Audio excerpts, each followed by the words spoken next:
आज का ये बहुत ही मस्त टॉपिक है जिसका नाम है inertial and non inertial frame. बच्चों, मैकेनिक्स में खास करके न्यूटन्स लॉज वाला जो चैप्टर है, यूनिट है, उसमें ज़्यादातर फ्री बॉडी डायग्राम का न्यूमेरिकल्स बहुत ज़्यादा पूछे जाते हैं। और ऐसे न्यूमेरिकल्स में अगर आप प्रॉपर वे में फ्री डायग्राम बॉडीज़ पर जो एक्टिंग फोर्सेस है उसको अगर आप सही तरीके से नहीं पहचान पाए, उसको ठीक से अगर ड्रॉ नहीं कर पाए तो आपका रिजल्ट कुछ और आ जाएगा, यानी आप एरर कर बैठेंगे, गलत कर बैठेंगे। तो फ्री बॉडी डायग्राम में अब अगर वो इनर्शियल फ्रेम में है तो कोई दिक्कत नहीं है, लेकिन अगर ये नॉन इनर्शियल फ्रेम में है तो फिर काफ़ी दिक्कत आ जाएगी, क्योंकि जब नॉन इनर्शियल फ्रेम की बात आएगी तो वहाँ पे सूडो फोर्स की बात आ जाएगी, जिसको हम लोग मिथ्या बल जिसको कहते हैं, झूठा बल यानी रियल फोर्स नहीं होता है। तो इस तरह की बात आ जाएगी। तो सबसे पहले हमें ये सारी चीज़ को पहले समझना है, क्योंकि इसमें अक्सर जो स्टूडेंट है वो गलत कर बैठते हैं। वो प्रॉपर वे में ये समझ नहीं पाते हैं कि ये जो क्वेश्चन है न्यूटन्स लॉज पर जो बेस्ड क्वेश्चन है, और यहाँ पे हमें फ्री बॉडी डायग्राम में जो एक्टिंग फोर्सेस है उसको हम स्केच आउट करेंगे, उसके डायरेक्शंस को बताएंगे, किधर की तरफ फोर्स लग रहा है।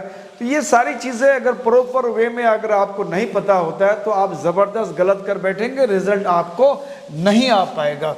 तो सबसे पहले तो हमें ये चीज़ जानना है, और ये बहुत ही इंपॉर्टेंट टॉपिक है। अक्सर बच्चे ये क्वेरी करते हैं कि सर आप जो है इनर्शियल और नॉन इनर्शियल फ्रेम को थोड़ा सा अच्छे से क्लियर कर दीजिए। बहुत जगह पढ़ते हैं लेकिन ये क्लियर नहीं हो पाता है। तो आज ये आपको बिल्कुल क्लियर होने वाला है। पेन एंड पेपर लेके आप बैठ जाओ, बहुत मस्त टॉपिक है।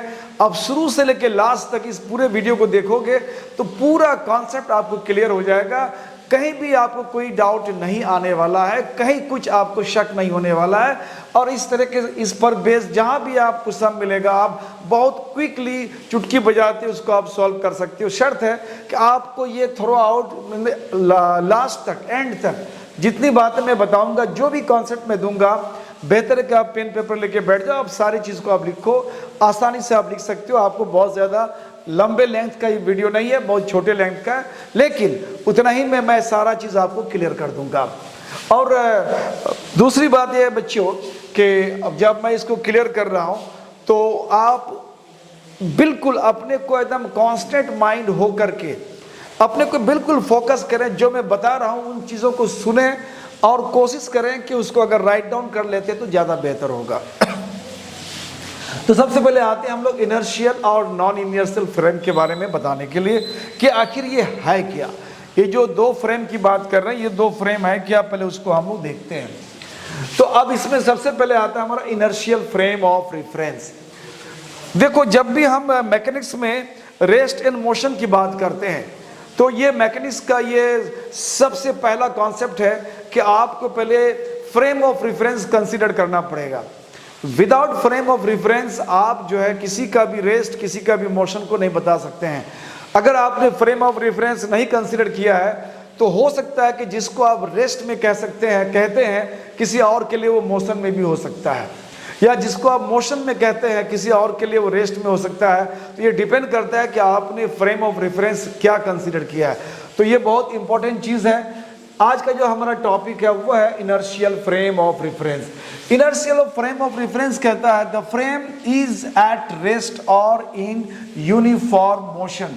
यानी जो इनर्शियल फ्रेम ऑफ रेफरेंस है, सबसे बड़ी बात है कि वो फ्रेम ऑफ रेफरेंस चाहे तो कंप्लीट रेस्ट में होगा, या अगर मोशन में है तो मोशन उसका यूनिफॉर्म मोशन होगा, यानी एक्सीलरेटेड मोशन नहीं होगा। That is the frame does not possess acceleration, यानी बॉडी में एक्सीलरेशन नहीं होगा। Newton's laws are directly applicable in inertial frame, यानी अगर इनर्शियल फ्रेम आपने चिन्हित कर लिया, पता लगा लिया, पहचान में आ गया, तो आप न्यूटन्स का जो भी लॉज है, जो भी उसके कॉन्सेप्ट से आप आसानी से इजी वे में अब डायरेक्टली उसको अप्लाई कर सकते हो, उसमें कोई दिक्कत नहीं, आपको रिजल्ट आ जाएगा। लेकिन अगर आपका frame of reference non inertial है, non inertial frame of reference है, तब तो फिर आपको दिक्कत होगी। तो इसके लिए कहता है कि इट इज एक्सीलरेटेड फ्रेम, यानी जो नॉन इनर्शियल फ्रेम होता है उस फ्रेम में एक्सीलरेशन होता है। पहला कंडीशन है that will be accelerated. Newton's laws are not directly applicable. Newton's laws are not applicable ऐसी बात नहीं है। न्यूटन्स लॉ डायरेक्टली हम उसमें अप्लाई नहीं कर सकते हैं, उसके लिए हमें कुछ मॉडिफिकेशन की ज़रूरत पड़ जाएगी। सम मॉडिफिकेशंस आर रिक्वायर्ड, यानी कुछ मॉडिफिकेशन करके हम नॉन इनर्शियल फ्रेम में भी न्यूटन्स लॉ को अप्लाई करते हैं, कर सकते हैं। बहुत जगह आपको ये मिलेगा कि नॉन इनर्शियल फ्रेम में न्यूटन्स लॉ अप्लाई नहीं होता, ऐसी बात नहीं है। हम नॉन इनर्शियल फ्रेम में भी न्यूटन्स लॉ को अप्लाई करेंगे, बट विद सम मॉडिफिकेशंस, कुछ स्पेसिफिक उसमें सुधार करके, मॉडिफाई करके हम उसको यूज़ कर सकते हैं, अप्लाई कर सकते हैं। अब आता है इस सिलसिले में हमारा सबसे बड़ी चीज़ जो हम लोग इसमें देखेंगे वो आता है concept of pseudo force. Pseudo force हम लोग उस फोर्स को कहते हैं जो इन फैक्ट एक्चुअली रियली वो फोर्स एग्जिस्ट नहीं करता है, लेकिन वो अपीयर होता है, वो एक्चुअली हमें फील होता है, यानी अपीयरेंस तो है उस फोर्स का, ऐसा फील होता है, लेकिन एक्चुअल में रियल में ऐसा कोई फोर्स काम करता नहीं है। तो a force which does not act on a body, कहता है ये फोर्स बॉडी के ऊपर एक्ट नहीं करता है, पहली बात। But it appears to be acting on the body is called pseudo force, यानी बॉडी पे वो फोर्स काम नहीं करता है, लेकिन ऐसा फील होता है, ऐसा अपीयर होता है, महसूस होता है कि उस बॉडी पे ये फोर्स, कोई फोर्स काम कर रहा है। In fact no such type of force, कोई फोर्स काम करता नहीं है, लेकिन ऐसा एहसास होता है। This force appears to act on non inertial frame. इस तरह के फोर्स की जब बात होती है तो वो सिर्फ नॉन इनर्शियल फ्रेम में ही होता है, यानी सूडो फोर्स जो है वो कंसर्न्ड है आपको नॉन इनर्शियल फ्रेम के साथ। जैसे यहाँ पे किसी एक चीज़ को धागे से, डोर से बांध के उसको ऐसे गोल गोल हम लोग घुमाते हैं, इस तरह से तो घुमाते हैं, और कभी अगर ये अगर कट हो गया, ये जो थ्रेड है अगर ये थ्रेड कट हो गया, टूट गया, ब्रेक कर गया, तो ऐसा लगता है कि ये जो है बाहर की तरफ भाग जाएगा। या जब हम उसको ऐसे घुमाते हैं ऐसा फील होता है कि हमारे उंगली में अगर बांध के घुमाते ऐसा लगता है कि वो उंगली को खींच रहा है, यानी अगर ये छोड़ दिया जाए तो लगता है कि वो सीधे निकल जाएगा, ऐसा फील होता है। ऐसा फील होगा कि अगर यहाँ से धागा अगर कट जाए तो सीधे वो इधर की तरफ भाग जाएगा, इधर की तरफ भाग जाएगा, ऐसा फील होता है, लगता है कि इधर की तरफ जा रहा है। और इस तरह का जो फील और इस तरह का जो फोर्स का एहसास होता है, इसको हम लोग जनरली सेंट्रीफ्यूगल फोर्स कहते हैं, इसको हम लोग सेंट्रीफ्यूगल फोर्स कहते हैं।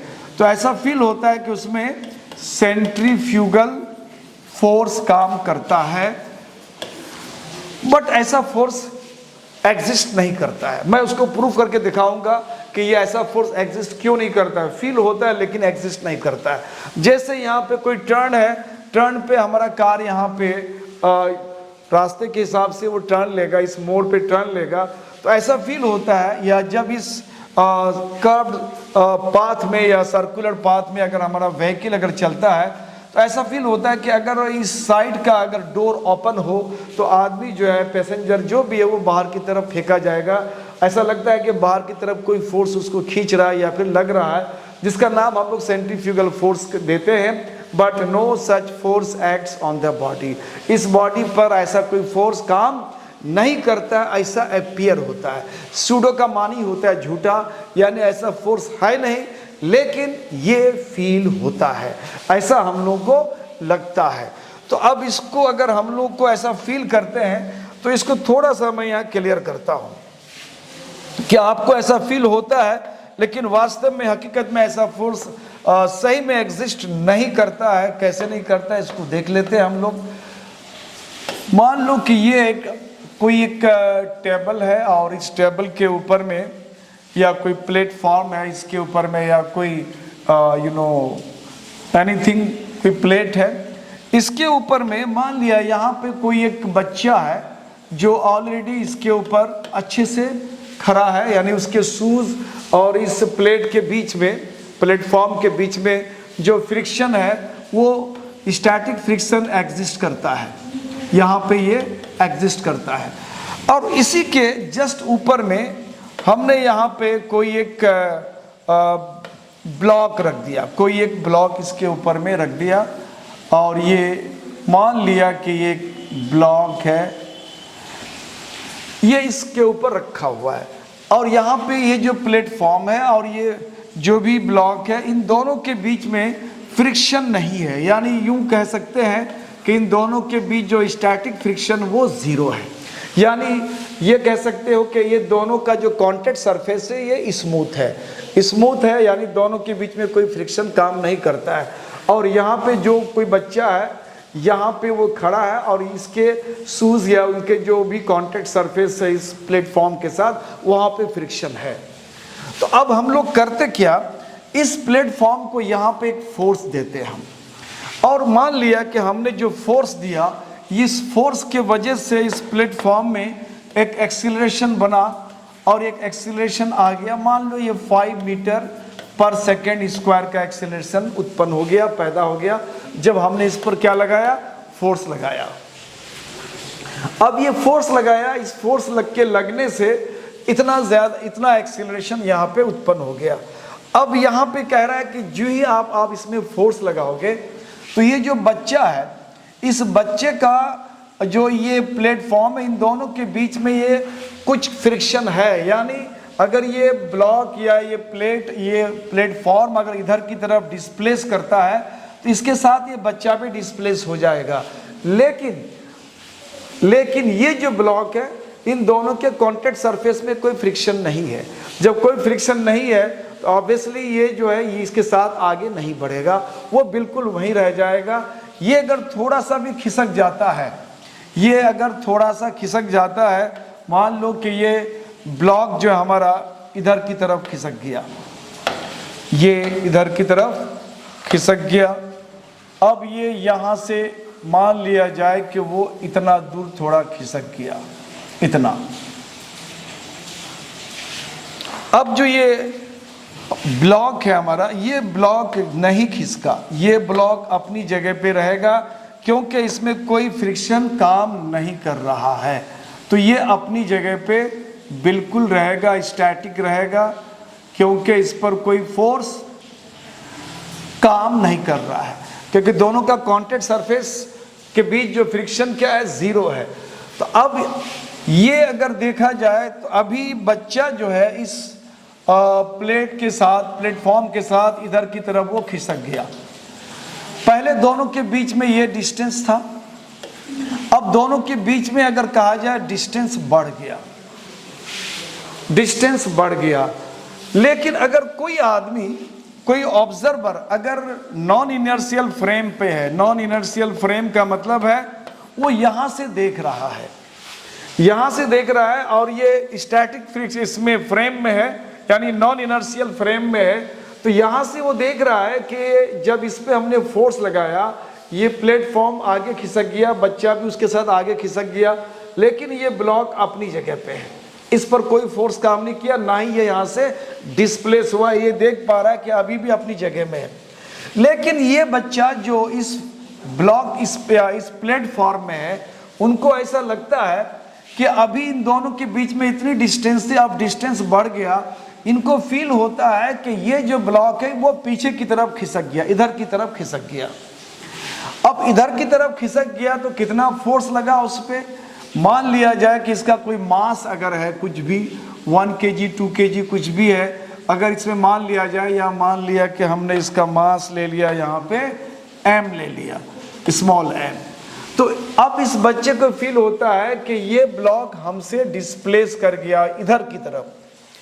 ब्लॉक या ये जो हमारा प्लेटफॉर्म, जिस प्लेटफॉर्म में हम ये बच्चा है, वो इधर की तरफ जा रहा है फोर्स लगने से इस एक्सीलरेशन के साथ।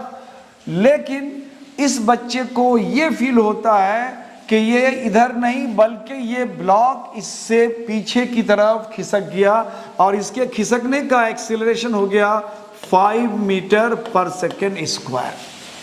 क्योंकि उसको ऐसा इसलिए भी फील हो रहा है कि इनका डिस्टेंस अभी बढ़ गया, इसका अपनी जगह तो खिसका नहीं, वो जहाँ है वहीं पे अपने को समझ रहा है कि मैं तो अपनी जगह पे हूँ, लेकिन ब्लॉक जो है ये मेरे साथ जो उसका डिस्टेंस था वो डिस्टेंस कुछ चेंज हो गया, यानी पीछे की तरफ खिसक गया। तो ये बच्चा जिस फ्रेम के साथ चिपका हुआ है, उनके साथ खड़ा है, ये हमारा फ्रेम जो है, ये हमारा जो प्लेटफॉर्म है, ये नॉन इनर्शियल है। ये नॉन इनर्शियल है। इसको ऐसा फील होता है कि ये खिसका, इधर पर फोर्स लगा, लेकिन ये आदमी कह रहा है कि नहीं, इस पर फोर्स नहीं लगा, वो पहले जहां था अभी भी बिल्कुल उसी जगह में है, पहले जहां था उसी जगह अभी भी है। इसको नॉन इनर्शियल फ्रेम से वो देख पा रहा है कि नहीं खिसका, लेकिन इस बच्चे को लग रहा है कि ये पीछे की तरफ चला गया। और कितने एक्सीलरेशन से गया, तो बोलता है 5 मीटर पर सेकेंड के एक्सीलरेशन से गया। अब इस ब्लॉक पे उनको ऐसा फील होता है कि कितना फोर्स लगा, तो मास इनटू एक्सीलरेशन, यानी 5m एक्सीलरेशन उसका 5 मीटर पर सेकेंड स्क्वायर है। तो उनको लग रहा है कि इतना फोर्स इस ब्लॉक पे लगा। तो ये फील कर रहा है कि लगा और हमसे दूर चला गया, लेकिन ये कह रहा है कि ऐसी कोई बात नहीं, ये अभी भी इसी जगह में है। तो नॉन इनर्शियल फ्रेम के लिए रेस्ट में है, और ये इनर्शियल फ्रेम में जो भी ऑब्जर्वर है उनको लग रहा है कि बिल्कुल रेस्ट में है।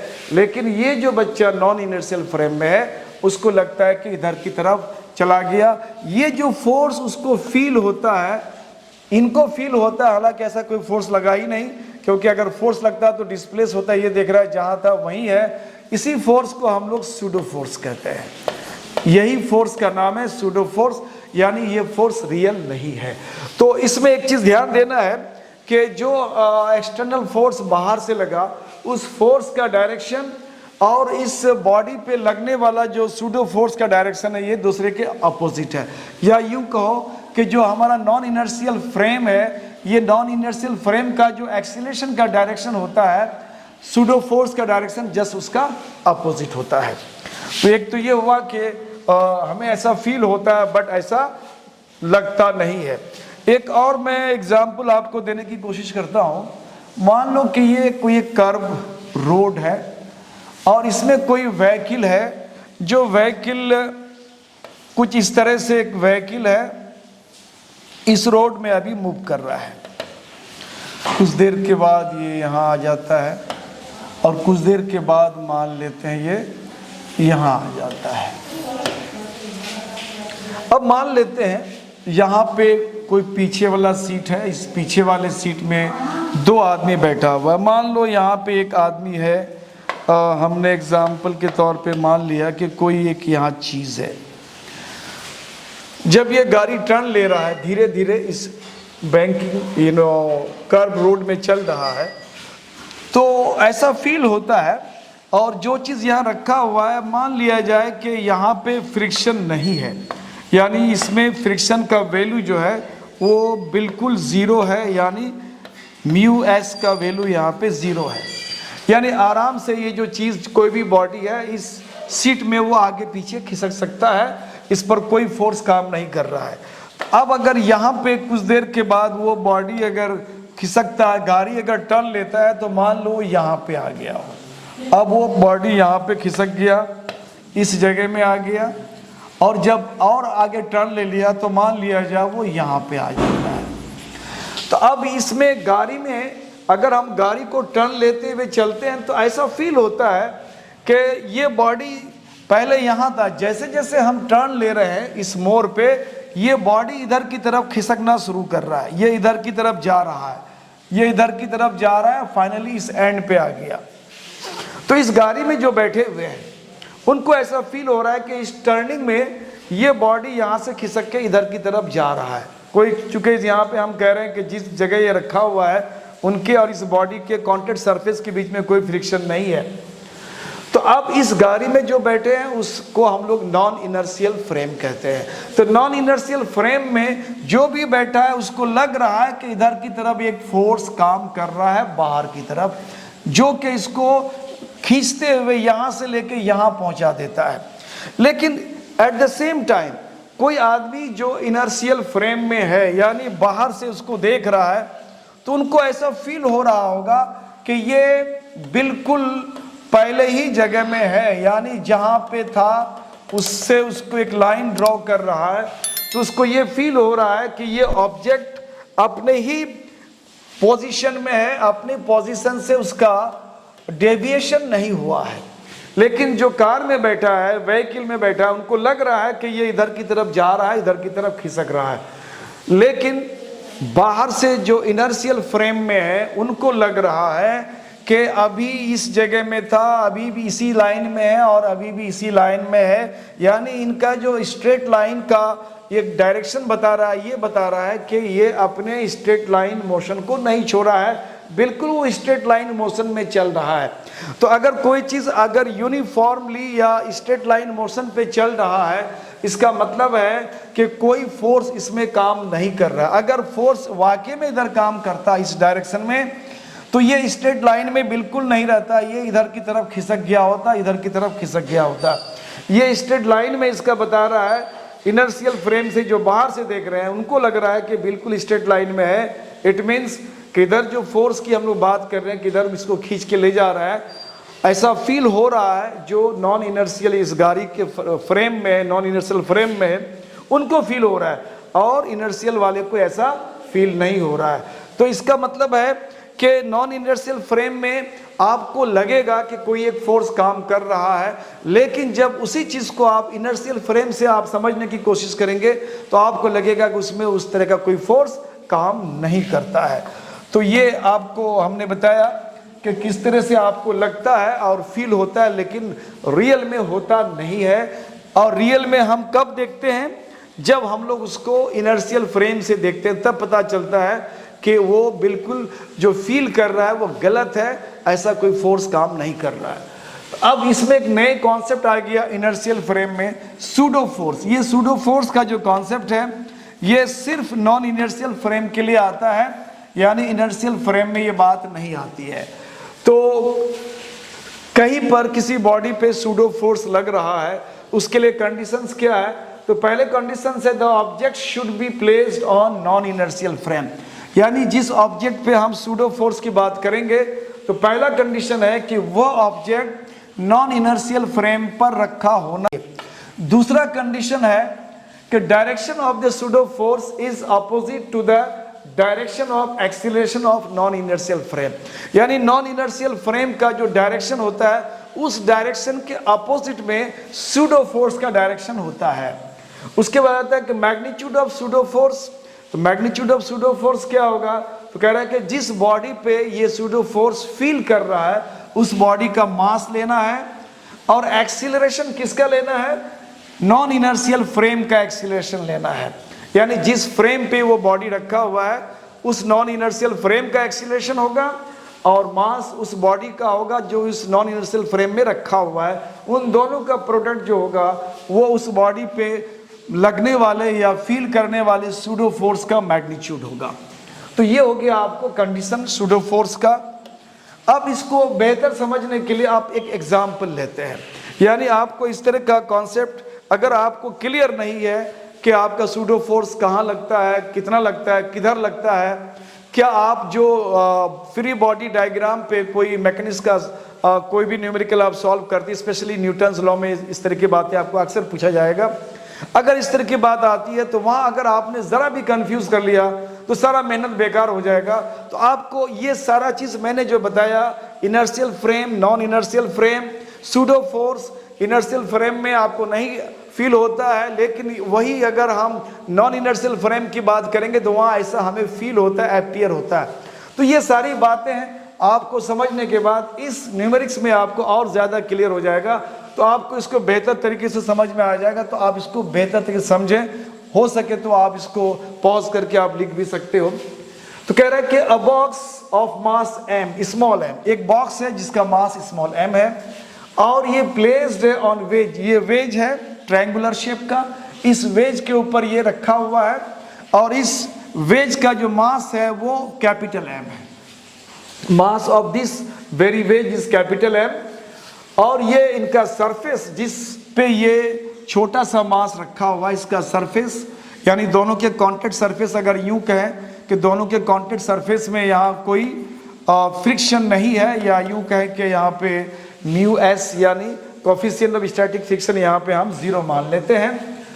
तो अब कह रहा है कि how much force is required to be applied on M so that during motion M remains constant, यानी हमें कितने फोर्स लगाने होंगे, कितने फोर्स बॉडी पे लगाने होंगे कि सो दैट कि ये जो छोटा सा बॉक्स है ये बॉक्स स्टैटिक रहे, यानी कांस्टेंट रहे, यहाँ से गिरे नहीं। पहली बात, चूंकि ये इंक्लाइन प्लेन में रखा हुआ है।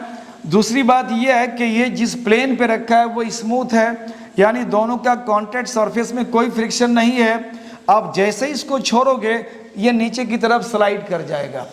अब इसको लेकर के हमें इतना फोर्स दे देना है, इतना फोर्स इसमें डालना है कि ये गिरे नहीं, इधर की तरफ स्लाइड नहीं करे और इसी जगह पे रह जाए। अब सवाल कि हमें कितने फोर्स लगाने पड़ेंगे, तो ये आपका एक क्वेश्चन है। और यहाँ कुछ डाटा वगैरह दे दिया गया है कि स्मॉल एम का वैल्यू हमने 2 kg रखा है, कैपिटल एम का वैल्यू यहाँ 8 kg है, और ये जो यहाँ एंगल है दिस वेरी एंगल थीटा को हमने ले लिया 45 डिग्री।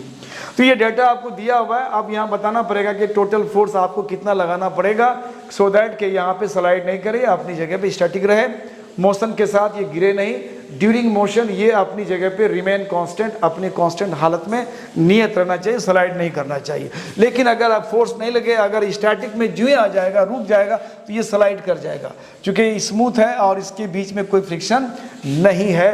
तो हमें अब इस पर काम करने के लिए सबसे पहले हमारे पास यहाँ 2 बॉडी है। एक तो ये बड़ा बॉडी जिसका मास कैपिटल एम, एक छोटा बॉडी जो उसके ऊपर स्लाइड कर सकता है, स्मॉल एम है। इन दोनों बॉडीज पे हमें पहले फ्री बॉडी डायग्राम का जो फोर्सेस है उसको पहले हमें समझना पड़ेगा। तो सबसे पहले इस बॉडी की बात अगर करें हम, जो बड़ा सा बॉडी है वेज जिसको कहते हैं, इस पर फ्री बॉडी डायग्राम की बात करें तो क्या क्या फोर्स लगता है। ये जो हमारा वेज है, इस वेज की बात करते हैं, इस वेज में कौन कौन सा फोर्स काम कर रहा है। तो इस वेज में मान लेते हैं कि कौन कौन फोर्स काम कर रहा है। एक तो ये है कि इनका जो अपना मास है कैपिटल एम, यानी उसका वेट यानी mg नीचे की तरफ काम करेगा वर्टिकली डाउनवर्ड। एक फोर्स तो इसका नीचे की तरफ काम कर रहा है। दूसरा ये है कि अगर आप इधर से फोर्स लगा रहे हो तो दूसरा फोर्स इस पर जो है कैपिटल F लग रहा है। उसके बाद एक बॉडी यहाँ छोटा सा यहाँ रखा हुआ, ये इसको इधर की तरफ प्रेस कर रहा है, ये बॉडी इसको इधर की तरफ प्रेस कर रहा है। एक फोर्स इधर से भी लग रहा है, यानी इसको अगर हम फ्री बॉडी डायग्राम में देखेंगे तो इस पर इस तरह से 3 फोर्स काम कर रहा है। अब जो है हमें छोटा सा बॉडी है उसके पर देखना पड़ेगा, उसको फ्री बॉडी डायग्राम में पहले समझने की कोशिश करें हम लोग, उसके बाद मेमोरीज को सॉल्व करना आसान हो जाएगा। अगर आप यहाँ कंफ्यूज करोगे तो ये आपको समझ में नहीं आएगा। तो अब हम लोग छोटे से बॉडी की बात करते हैं, उस बॉडी में देखते हैं पहले कौन कौन फोर्स काम कर रहा है उसमें। ये जो छोटा सा बॉडी है, छोटा सा बॉडी है, ये बॉक्स है, इस बॉक्स पे कितने फोर्स काम करता है। तो फोर्सेस को पहले देखना। एक तो ये कि इस बॉडी पे पूरे पे एज ए होल पूरे सिस्टम पे हमने फोर्स F लगाया है, और उसके बाद जब इसमें फोर्स F लगाएंगे तो ऑटोमेटिकली एक्सीलरेशन का डायरेक्शन इस सिस्टम का इधर की तरफ होगा।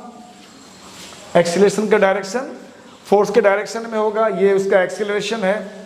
और इस एंगल को हम लोगों ने थीटा ले रखा है तो थीटा ले लेते हैं। अब इसमें फोर्स क्या क्या है, तो इसका जो मास हमने स्मॉल m कहा है, तो एक फोर्स तो वर्टिकली डाउनवर्ड इस मास का लग रहा है, मास के वजह से लग रहा है, यानी mg उसका वेट। दूसरा, जिस बॉडी पे जिस वेज पे ये रखा हुआ है, ये बॉडी उसको नॉर्मल रिएक्शन देता है, तो एक फोर्स तो इधर की तरफ लग रहा है नॉर्मल रिएक्शन के शक्ल में, और एक सूडो फोर्स लगता है। सूडो फोर्स क्यों लगेगा कि जब इस बॉडी को आप यहाँ से फोर्स लगाओगे और फोर्स लगाने के बाद ये बॉडी जब यहाँ से खिसकना चाहेगा तो ये बॉडी इधर की तरफ डाउन की तरफ, ये इधर की तरफ स्लाइड नहीं कर रहा है। स्लाइड नहीं कर रहा है इसका मतलब है कोई एक अपीयरिंग फोर्स ऐसा लग रहा है कि जो इधर की तरफ लग रहा होगा, कोई फोर्स लग रहा होगा अपोजिट डायरेक्शन में, तभी तो इधर की तरफ स्लाइड नहीं करता है। अगर हम फोर्स नहीं लगाएं, सिंपली इस बॉडी को यहाँ छोड़ दें तो सीधे यहाँ स्लाइड कर जाएगा। लेकिन अगर नहीं कर रहा है तो ऐसा फील हो रहा है कि अपोजिट डायरेक्शन में कोई फोर्स काम कर रहा है। तो अपोजिट डायरेक्शन में कौन फोर्स काम करेगा? तो यहाँ हम लोग कहते हैं कि जब हमने इस पर फोर्स लगाया, इसको ऐसा फील हो रहा है कि अपोजिट डायरेक्शन में कोई फोर्स काम कर रहा है, जबकि ऐसे यहाँ पे कोई फोर्स हमें फील नहीं हो रहा है, लग नहीं रहा है। तो अब यहाँ पे कौन सा फोर्स काम कर रहा होगा? तो जो फोर्स इस पे काम कर रहा होगा उसको हम लोग बोलेंगे सूडो फोर्स। सूडो फोर्स वो डायरेक्शन क्या होता है फोर्स का, जो सिस्टम का एक्सटर्नल फोर्स लगने के बाद सिस्टम का यानी नॉन इनर्शियल फ्रेम का जो एक्सीलरेशन का डायरेक्शन है, जस्ट उसके अपोजिट में एक सूडो फोर्स काम करेगा। यानी सूडो फोर्स इधर की तरफ काम करता है, ये सूडो फोर्स इधर काम करता है। यानी इस बॉडी पर 3 तरह का फोर्स काम कर रहा है। एक उसका वेट mg, और जिस सरफेस में रखा है उस सरफेस का एक नॉर्मल रिएक्शन, और नॉन इनर्शियल फ्रेम होने की वजह से इसमें एक सूडो फोर्स काम कर रहा है इधर की तरफ। यानी इस बॉडी पे सूडो फोर्स लग रहा है। ये चीज़ समझ में आ गया। अब जब ये समझ में आ गया तो हम लोग आप इस सॉल्यूशन को आराम से इस न्यूमेरिक्स को आराम से इसको सॉल्व कर सकते हैं। इसमें सॉल्यूशन में कोई प्रॉब्लम आपको नहीं होगी। उस सॉल्यूशन को आप आराम से खुद भी कर सकते हो, और मैं चाहता हूं कि तुम खुद कर लो, या नहीं तो मैं कुछ आपको हिंट्स दे देता हूं, आराम से इसको सॉल्व भी आप कर सकते हो कुछ। अब अगर हमने इस पूरे सिस्टम में फोर्स लगाया है तो ये फोर्स बराबर क्या होता है? Mass into acceleration. Mass into acceleration. तो मास इस सिस्टम का, पूरे सिस्टम का मास हो जाएगा m, capital M small m, और एक्सीलरेशन इधर की तरफ हमने कहा है कि एक्सीलरेशन a है। यानी इस सिस्टम पे हमने जो फोर्स लगाया, फोर्स का ये फॉर्मूला है, ये वैल्यू हमें पता करना है। अब इस वैल्यू को पता करने के लिए सबसे पहले हमें ये एक्सीलरेशन मालूम होना चाहिए। ये दोनों मासेस तो हमको दिया हुआ है डाटा में, तो ये एक्सीलरेशन अगर मालूम हो जाएगा तो आराम से हम लोग इसके वैल्यू को निकाल सकते हैं। तो अब इस छोटे से बॉडी को जिस पर सूडो फोर्स काम कर रहा है, उसको हम लोग फ्री बॉडी डायग्राम के साथ समझने की कोशिश करते हैं। जैसे ये mg नीचे की तरफ काम करता है, तो इसका 2 कंपोनेंट लेते हैं, किधर लेते हैं और एक इधर लेते हैं। ये 2 कंपोनेंट लेते हैं हम लोग। ये 2 कंपोनेंट में से ये एंगल थीटा है, तो ये एंगल भी थीटा हो जाएगा। तो इधर की तरफ हो जाएगा आपको mg, ये mg cos थीटा हो जाएगा, और इधर की तरफ हो जाएगा mg sin थीटा। इस mg को हमने रिजॉल्व किया 2 परपेंडिकुलर कंपोनेंट्स में रिजॉल्व किया, एक इधर करा और एक इधर करा। दूसरी बात, ये सूडो फोर्स अगर लग रहा है तो इस सूडो फोर्स का 2 कंपोनेंट इधर भी रिजॉल्व करते हैं, एक इधर होगा और एक इधर होगा, 2 परपेंडिकुलर कंपोनेंट्स। तो इसका 2 कंपोनेंट्स अगर हम लेते हैं तो एक कंपोनेंट्स, अच्छा ये एंगल अगर थीटा है, ये एंगल थीटा है, इस लाइन को अगर आगे बढ़ाते हैं तो ये एंगल थीटा है, तो ये एंगल भी क्या होगा? ये एंगल भी यहाँ थीटा होगा। This is also theta. अब ये एंगल अगर हम थीटा लेते हैं, दिस एंगल को अगर हम थीटा लेते हैं, तो इस सूडो फोर्स का अगर वैल्यू की बात करें तो सूडो फोर्स के बारे में हमने बताया कि सूडो फोर्स का वैल्यू कितना होता है। तो बोला जाता है कि जिस बॉडी पे सूडो फोर्स लगता है उसका मास, यानी मास बोले तो स्मॉल m है उस बॉडी का, और इस नॉन इनर्शियल फ्रेम पर जो एक्सटर्नल फोर्स लगा उस पर जो एक्सीलरेशन बना, ये एक्सटर्नल फोर्स लगने से जो एक्सीलरेशन होता है नॉन इनर्शियल फ्रेम का, उसका एक्सीलरेशन। तो सूडो फोर्स का वैल्यू हो जाता है यहाँ पे ma। अब इसका अगर इधर की तरफ कंपोनेंट लेंगे तो ये हो जाएगा ma cos थीटा, इधर हो जाएगा ma cos थीटा, और इसको हम लोगों ने वैल्यू को एंगल, चूँकि यहाँ थीटा है तो यहाँ पे हम लोग cos लगाते हैं, ये वैल्यू हो जाएगा हमारा mg cos थीटा। जिधर की तरफ एंगल बनता है उधर हम लोग cos लेते हैं, और जिधर की तरफ एंगल हम लोग नहीं दिखाते हैं उधर की तरफ हम लोग साइन लेते हैं। तो ये वैल्यू हो जाएगा हमारा mg sin theta, mg sin theta.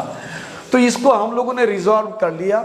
mg का 2 कंपोनेंट, एक इधर, ये थीटा है तो ये एंगल थीटा होगा, तो थीटा की तरफ एंगल की तरफ cos लग जाता है और इधर की तरफ साइन लग जाता है।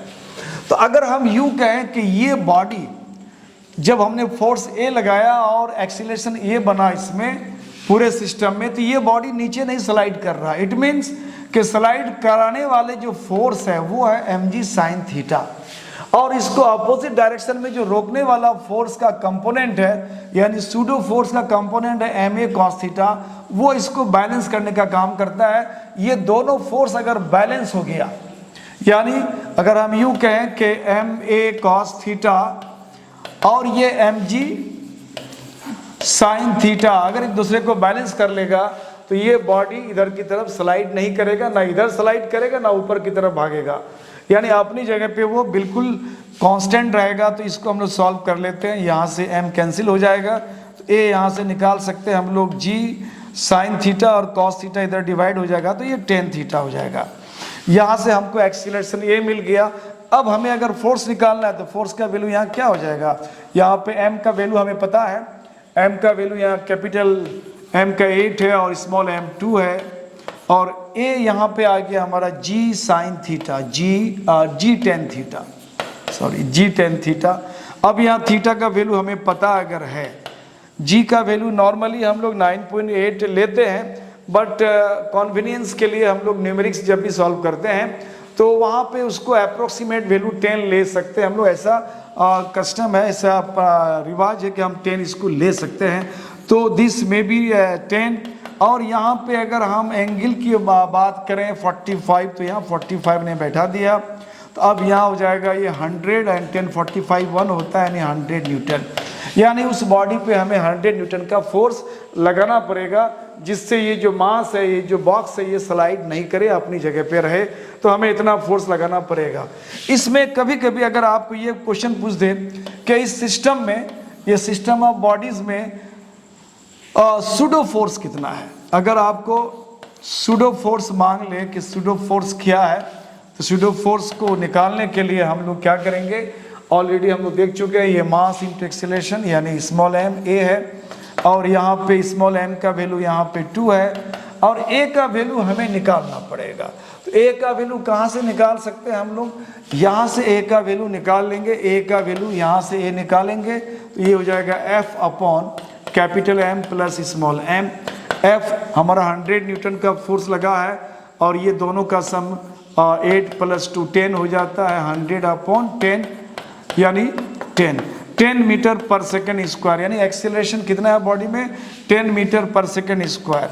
तो अब यहाँ हो जाएगा 20, यानी सूडो फोर्स उस बॉडी पे, बॉक्स पे जो लग रहा है वो 20 न्यूटन लग रहा है।